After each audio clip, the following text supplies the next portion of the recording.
We're going to talk about Aaron Rodgers. Is a move back to Pittsburgh inevitable with Mike McCarthy being there as head coach? And then the Browns quarterback carousel continues. Their owner, Jimmy Haslam, has something to say. And of course, I got to bring back the quick slant segment. 3 random questions I got for Randall, and he don't know what I'm about to ask him, but pretty sure he has a great answer. Let's start with this, though.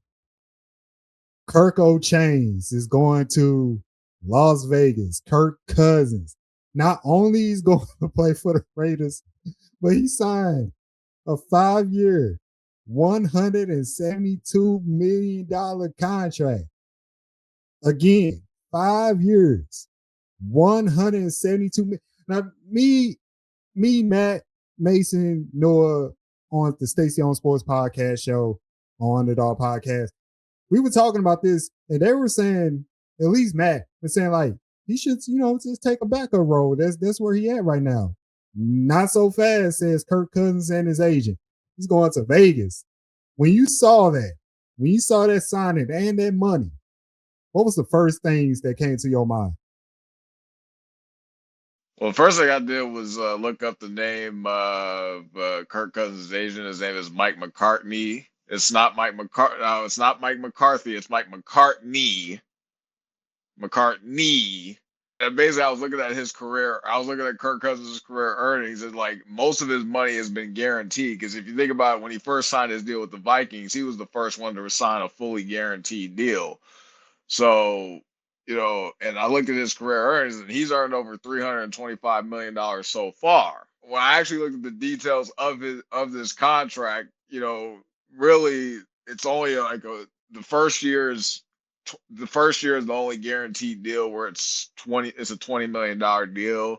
Then after that, I think it's like a 2-year team option. It has with the chance of it becoming a 5-year deal. So it's like the 172 is a little bit deceptive to where the chances of them actually getting to that end of Kirk Cousins getting to that end of the contract is a little bit slim. Just like, when he first signed in Atlanta, like he pretty much only ended up being in Atlanta for 2 years. And then, he signed because he signed a 4-year deal in Atlanta, and then he ended up not making it to that deal. So with Mendoza on the way, I think the Raiders are basically just thinking like, we're gonna have a cheap option at quarterback. We're taking Mendoza for the first overall pick, so they're just thinking like, all right, we're gonna bring in Kirk Cousins to, basically, be the veteran. Mendoza will probably sit the first few games until, he ends up coming in, and then, but I think Kirk will pretty much be the veteran, pretty much be there to guide them since Geno Smith is no longer going to be there.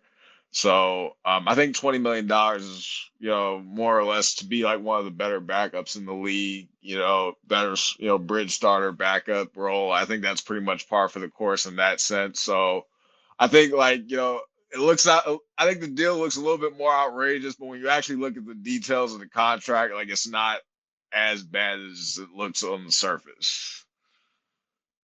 Okay, I could get that as far as contractual details, but when you still look at it, this is not you bringing them in as a backup. This is a guy that you think can start for you and play well for at least 2 or 3 seasons. Like you said, after the 3rd year, they can kind of break things apart. But I don't know. That's why I had this question in the notes too. Now that you have Kirk Cousins for that amount of money, and he's been a very good quarterback up until what happened in Atlanta. Do you still draft Mendoza though, knowing that Mendoza at some point got to be your franchise guy because they have the first overall pick? Yeah. I mean, like I don't think. Yeah, I mean, of course you can draft Mendoza, but I mean, if you have a starting caliber quarterback with Kirk Cousins there, I mean, look, Patrick Mahomes sat for a whole season behind Alex Smith. Aaron Rodgers sat 3 years behind Brett Favre. It's like I don't think like, even if you do keep Kirk Cousins for longer than the season, and like let's say Kirk Cousins ends up playing some solid ball for him, I don't think it's necessarily a bad thing for Mendoza to sit behind Kirk Cousins. I think some of these quarterbacks can use a year or two, to sit behind a veteran because I think a lot of these quarterbacks aren't necessarily being developed for the pro game properly in college. Like I think, especially like when it comes to the transfer portal, like how many Like how many of these quarterbacks can necessarily grow under a coach, under a system in the program? Like how many of these guys really stay there like longer than 2 or 3 years within a program to really like be married to a system that they can, or married to like a pro style system in college? Like, oh, we're gonna run the same system in college, and then that can translate to the pros. So I think, from that aspect, like I don't think it's necessarily a bad thing for even a guy like Mendoza to sit behind a Kirk Cousins for a year or two and just really just kind of like really learn to adapt the NFL game, especially with a offensive mind with such as Clint Kubiak. I think the Raiders, I think since he's kind of like fits the mold of like the young offensive mind that a lot of NFL teams want as their head coach. So I think if they want to have a coach like him for a long time, like I think they really want they have to really make it work with Mendoza. So like to me, like they have to I don't think they should necessarily throw him out to the wolves when he's ready, especially with a Raiders roster that I think they need a lot of players. In addition to the quarterback, like they need a lot more talent to be added to that team. I can see both sides of this, but I'm saying for optics, you probably want to start Mendoza. I don't know how popular this move is amongst Raider fans having Kirk Cousins. I'm pretty sure they were pretty much looking forward to drafting Mendoza at quarterback, but I agree with you. They should still take him. But fans should also expect him not to play. One more point about Kirk Cousins and the Las Vegas Raiders. Now, he is going to play in 2026. I'm assuming that he's going to be the starting quarterback, whether they draft Mendoza or not. What that equates to as far as win for this team? Because remember last time we met up for Final Drive, I said the Raiders took free agency. They kind of won free agency. But however, to your point about the team needs, they definitely need improvement at the wide receiver. And you're going to need a wide receiver that's kind of ready now to, go with the veteran Kirk Cousins. Now you have Asher Genty, who you drafted last year very high in the draft. How many wins does Kirk Cousins as a starter for this team equate to? Like, where you see him at? I think they need a lot more players on defense. I mean, I think Brock Bowers is one of the better tight ends in the league. So, I mean, I think if they can just get like even just like a decent option at wide receiver, like even if it's not necessarily like a multi-time, Pro Bowl wide receiver, but even if they just had like a solid veteran wide receiver, and then like Ashton Genty, like let's say like he has a bounce back year with some upgraded offensive line help. In a tough AFC West, I still think the ceiling for like a Raiders team, with Kirk Cousins, like if everything goes right, I still think it's probably at best maybe 7 or 8 wins. Oh man, still below 500. No, because I mean, look, the Broncos were in the AFC Championship game last year. The Chargers Yeah, had double digits wins. I know Mahomes is coming off an ACL injury, but you gotta think Kansas City's gonna at least. I think they'll be back to at least being competitive. Like, I mean, I think they could at least be a playoff team next year. So, the Raiders are gonna have their work cut out for them. Like I think I look at this as more of like a multi-year rebuild. So I mean, I think that's where it's like I don't think the Raiders are necessarily gonna lose anything by giving Kirk Cousins. yeah. Unfortunately, I agree with you. I think that the 8 wins is I think the ceiling for the Raiders, and that's it. Like I said, this is everything goes right. Just Like, generous. yeah. So what? Well, we'll see. Kirk will change in Vegas. Yeah, hopefully he bring change to the team. Change to the team. How Let's about talk Kirk about. Banks? Let's go on to another quarterback. Here we go again with Aaron Rodgers. Just waiting it out, waiting it out, waiting it out. Still got this leaving the Steelers in the win. Steelers ain't getting the quarterback seem like this time around again. But this time they had Mike McCarthy as their head coach, and it's been reported that these two have been talking. We don't know what they're talking about, but they at least been talking. So it got to be some sort of interest for a reunion there. To me, this looks inevitable. Like he's going to go back to the Steelers. He's just doing this whole Aaron Rodgers thing, blah blah blah. But how you feeling? Do you think it's inevitable that Aaron Rodgers go back to the Steelers for at least one more season, reunite with Mike McCarthy? I I think it is inevitable. I think, just like last year, last year he took his time pretty much signing with Pittsburgh anyway. And, the writings were pretty much on the wall most of the offseason that he was going to end up signing with Pittsburgh last year. So I think he's kind of just being a vet where he's just like, I don't think I think he's kind of thinking like, okay, like if it is going to be going back to the Steelers with Mike McCarthy, who I'm already have familiarity with, I think he's being like a vet where he's just like, do I really have to be there for every single aspect of the offseason program? And like you can't like get penalized for missing offseason, program if you don't sign on the dotted line.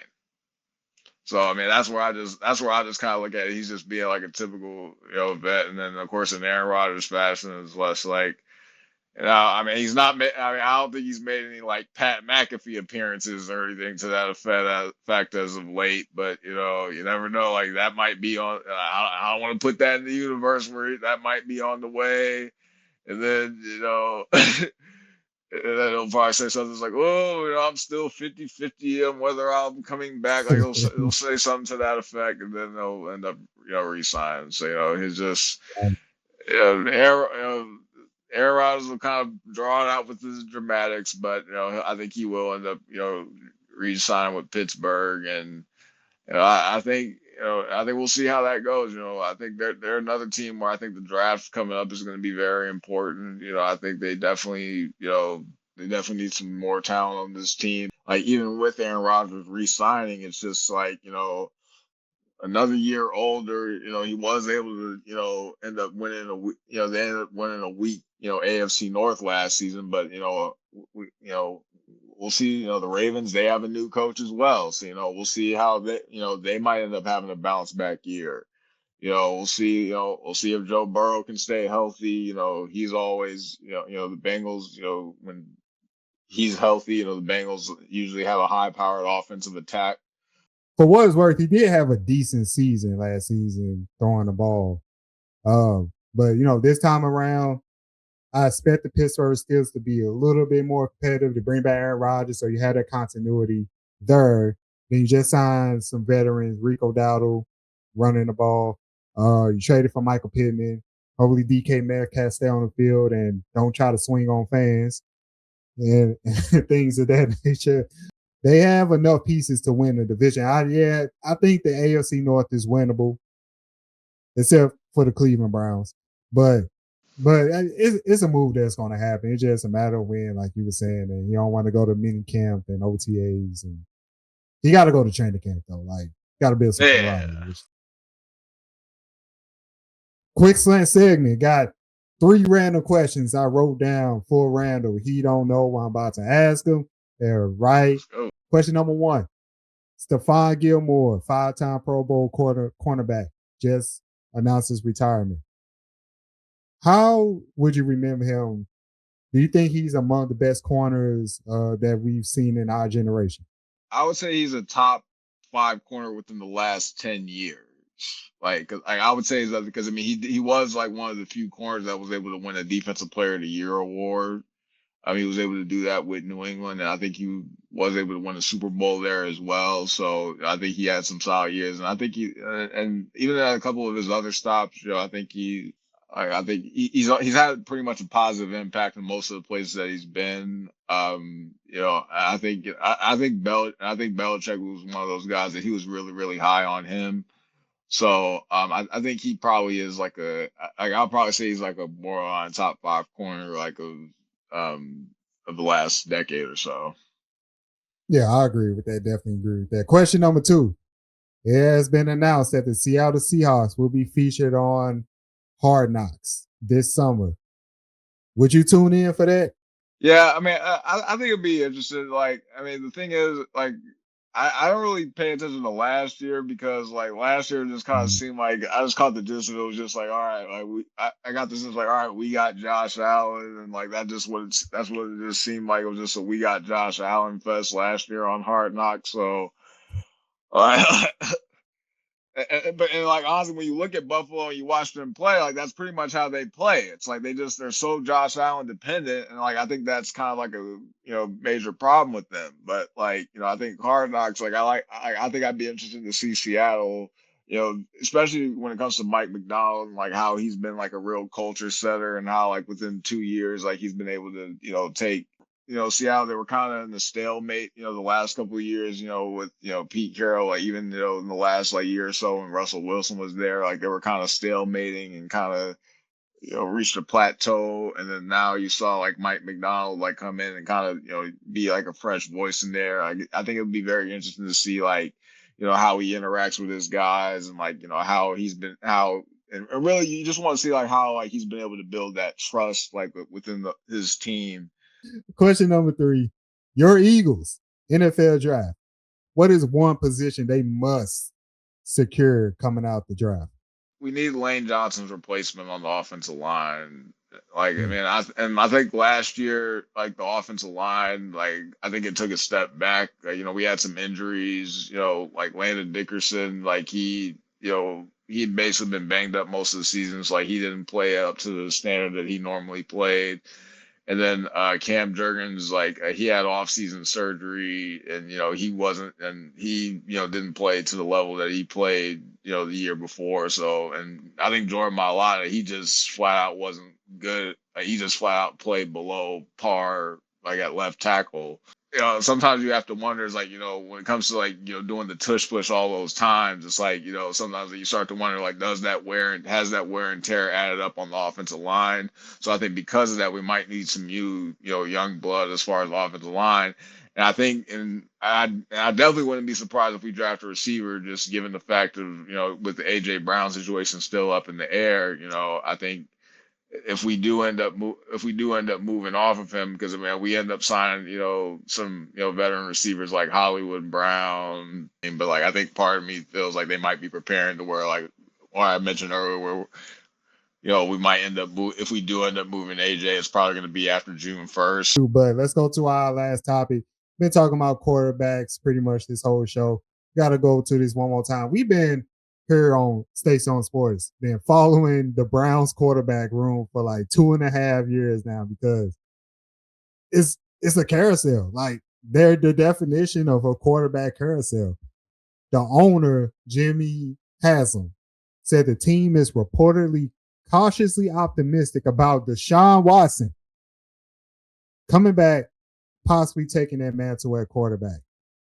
Remember, they trade for him and signed a huge contract where everybody in the NFL world looks at as a mistake, given not only the off the field stuff, but on the field, he just has not looked the same since 2021, I think, with the Houston Texans.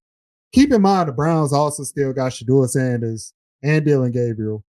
They took Dillon Gabriel the third round pick last season. Shedeur actually played more games, but Shedeur and the Browns seem like they not seeing eye to eye right now. How he's talented, but when you just don't see eye to eye with the team, of course they're gonna find any way to kind of like scooch it to the side a little bit, and things like that. So first of all, let's go back to Deshaun Watson. Do you think the Browns should be down as far as like having him as your quarterback going forward? I look at this as Jimmy Haslam just trying to sell some kind of like, hope to like just given the fact that Deshaun Watson has been hurt, is coming off an Achilles of tearing his Achilles twice. So I think they're kind of using like him coming off of the injury as a crush, thinking like, oh man, like he's finally recovered from the injury. Like, can he like? And this is and also this is the last year. This is the last year of that fully guaranteed deal that he signed. I think they're just trying to sell some kind of hope that maybe he could just, have one last shot of just trying to like, get back to that Pro Bowl level. Cause like, I think he's just looking at, I think from an ownership standpoint, it's like, look, I haven't paid you all this money all these years. He's like, damn it. Like, I'm trying to see something out of you. Like one last go around. Like, look, it's like, he's basically like, it's damn near like a couple that, a married couple that knows that's trying to give it one last shot at going to counseling before signing those divorce papers. So to me, like I just look at it as like that. The Browns have already a mess when it comes to the quarterback situation, even last year. Because I mean, they have I think four different quarterbacks on the roster during training camp. I think they had Flacco, Kenny Pickett, Dylan Gabriel, Shador, and Deshaun Watson, technically, who was on IR. So actually, that's technically five quarterbacks. It makes no sense to draft two quarterbacks, in the same draft. Because to me, like if you have two rookie quarterbacks at the same time, how are both of them going to get, how are both of these quarterbacks going to get their proper development when they don't actually get enough time on the field? Like you have to get reps during practice and uh, like you have to get those kind of reps during practice. And if you have like a whole bunch of ragtag guys when it comes to who's going to start week to week, it's like I mean nobody's going to get the proper reps. Their head coach last year got fired, who was also the play caller. So now you bring in Todd Monken.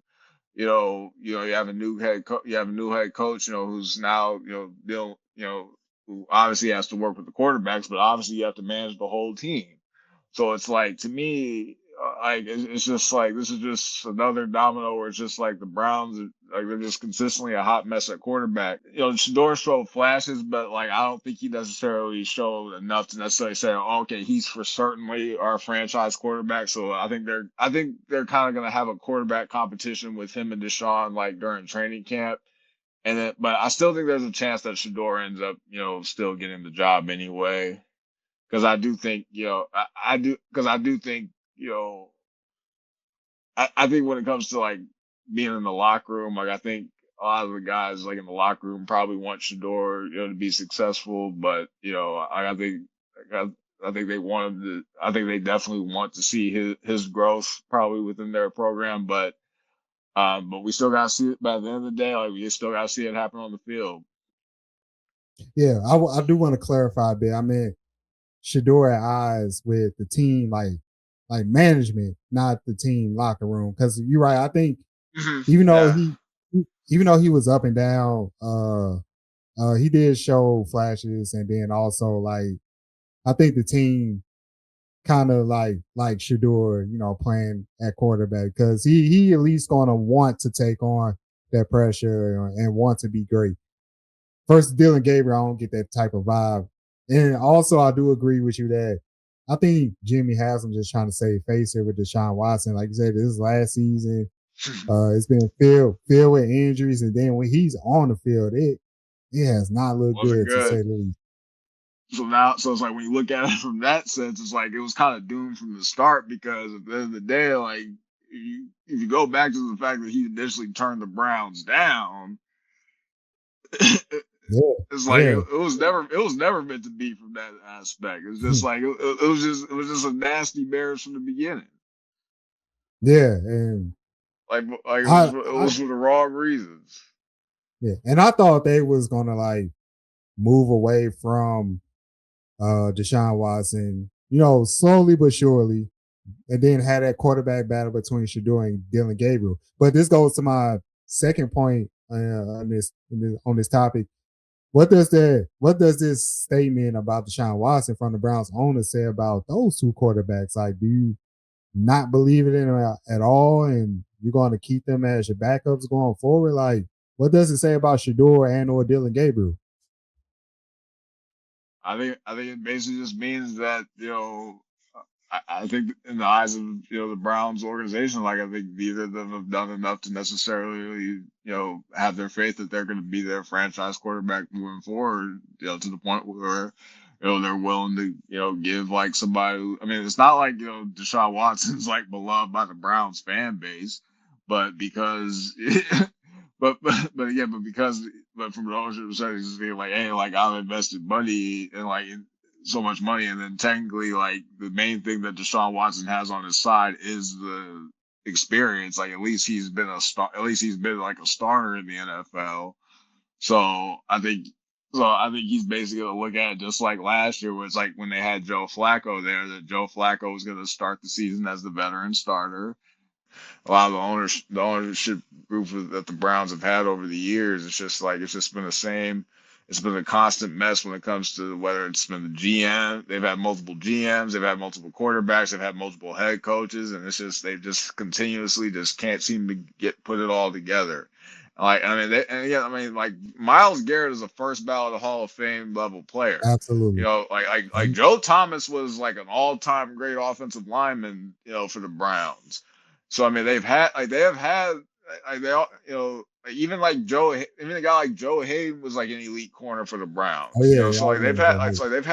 they've had some talent that's come through there. I mean, Denzel Ward right now is one of the top corners in the league. You know, I think he gets slept on because the Browns have been such an awful team. So it's like they've had some talented players come through there over the years, but it's just like because the organization just can't seem to put it together at the top and just can't seem to make the right decisions. It's just like the Browns have constantly been in this state, and it's really, I mean, I know the Browns, they lost their team, when Art Modell moved the team to Baltimore in the '90s.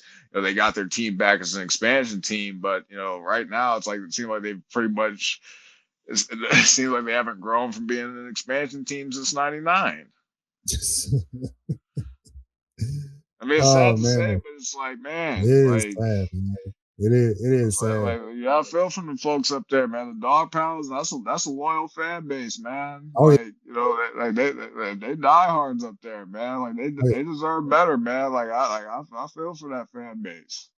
Yeah, Cleveland is a low key because people like to bag on Cleveland all the time, but it's a low key good sports town. Like they got the major Mm-hmm. sports teams and they fans are there. It's just ironically enough, Jimmy Haslam is the problem here. Mm-hmm. Because if you constantly had these changes, it points to one guy that's been there the whole time. So, I mean, we'll see what happens. To end it off, me personally, I wish they invest more in Shador because I do like Shador. He does have the mentality, at least, to want to be good and play good. I don't think he's going to be a multiple Pro Bowl caliber quarterback, but I think he'll be serviceable and good enough to be a starter. But I wish they was on him, but it seems like Deshaun Watson has at least one more shot. So we'll see what happens in Cleveland. But this is the end of the final drive episode dedicated to football, not just episode, but the whole show dedicated to football, dedicated to the NFL. I'm your host, Stacey Carter II, joined by Randall Hamilton. Follow us everywhere on social media at Stacey on Sports. Of course, we're going to cover the draft and then also check out the full season where we got to talk about the NBA playoffs, man. It should be a good one out there.